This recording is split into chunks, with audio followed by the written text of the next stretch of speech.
ইতিহাসের সবচেয়ে বাজে সময়ের মধ্য দিয়ে যাচ্ছে ব্রাজিলের ফুটবল। এমন একটা উক্তি চারদিকে ছড়িয়ে গেছে, সেটার অবশ্য কোনো কোনো অংশ সত্য। ইতিহাসের সবচেয়ে বাজে না হোক, বাজে সময় তো অবশ্যই পার করছে ব্রাজিলিয়ানরা। এর দায় কার? এমন প্রশ্ন করা হলে কেউ হয়তো ব্রাজিলের ফুটবল বোর্ডকে দায়ী করবেন, আবার কেউ হয়তো কোচের দায় খুঁজবেন, কেউ কেউ কোনো নির্দিষ্ট খেলোয়াড়ের ওপর দায় চাপিয়ে দিতে চাইবেন। তবে এই যে ব্রাজিলের খারাপ সময় যাচ্ছে, এই দায় কি কোনোভাবেই ব্রাজিলিয়ান কিংবদন্তিদের নয়? 16 আনা না হোক, 8 আনা কিংবা তর্কের খাতিরে 4 আনা দায়ভার তো রয়েছে ব্রাজিলের কিংবদন্তিদের। বিষয়টি আরেকটু সহজ করার প্রয়োজন বোধ হয়। বিশ্বজুড়ে ব্রাজিলের কোটি কোটি ভক্ত সমর্থক, তারা তো আর এমনি এমনি দলটাকে সমর্থন দিয়ে যান না। নান্দনিক ফুটবলের সত্যিকার অর্থেই ধারক ছিল ব্রাজিল, কিন্তু পরবর্তীতে বাহক হয়ে আর উঠতে পারছে না। এর দায় নিকট অতীতে ব্রাজিল ফুটবলকে মাতিয়ে রাখা খেলোয়াড়দের, এই দায় ব্রাজিলের কিংবদন্তিদের। তুখোর সব খেলোয়াড়ের আখড়া ছিল ব্রাজিল, এখনো নেই সেটা বলবার উপায় নেই। তবে প্রত্যেকেই নিজ নিজ ক্লাবের হয়ে দারুণ করছেন ক্যারিয়ারে। বিপত্তি বাদে জাতীয় দলে এসে প্রত্যেকেই খেই হারিয়ে ফেলছেন। সেখানে কোচের দায়িত্ব রয়েছেই। ব্রাজিলিয়ান ফুটবল ফেডারেশনের একটা গোঁড়ামি রয়েছে, তারা দেশীয় কোচ ছাড়া বাইরের কোচদের নিয়োগ দিতে চান না।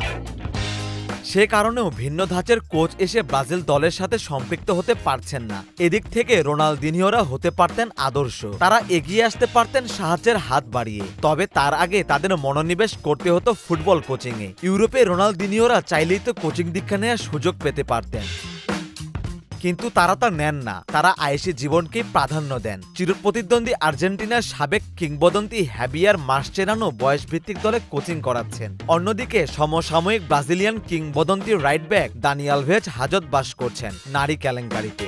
অন্যদিকে রোনালদিনিও, রোনালদোরা নানারকম পার্টিতে নিয়মিত উপস্থিত থাকেন, কিন্তু কখনোই তাদেরকে ব্রাজিলের তৃণমূল পর্যায়ে কাজ করতে দেখা যায় না।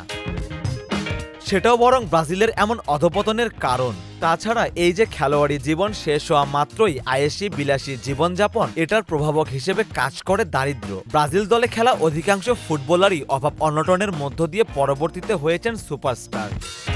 খেলোয়াড়ি জীবনে অর্থের ঝনঝনানি তাদেরকে আলস্যের দিকে ধাবিত করে। তারা আর কষ্ট করতে চান না শেষ বেলায় এসে। নেশা, নারী এবং জুয়াতে মত্ত হয়েই বাকিটা জীবন পার করে দিতে চান।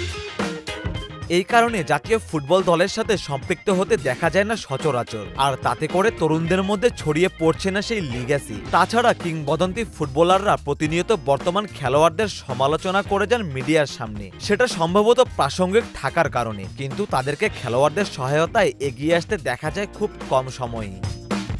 পারিপার্শ্বিক বিভিন্ন কারণে ব্রাজিলের এই করুণ দশা। এখান থেকে পরিত্রাণ পেতে হলে ফেডারেশনের যেমন দৃঢ়দৃষ্টি বাড়াতে হবে, খেলোয়াড়দের নিজেদেরকেই উজ্জীবিত করতে হবে, সেই সাথে কিংবদন্তিদের এগিয়ে আসতে হবে। তাদের মধ্যে থাকা ফুটবলীয় জ্ঞান কোনো না কোনোভাবে ছড়িয়ে দিতে হবে তরুণ প্রজন্মের মাঝে।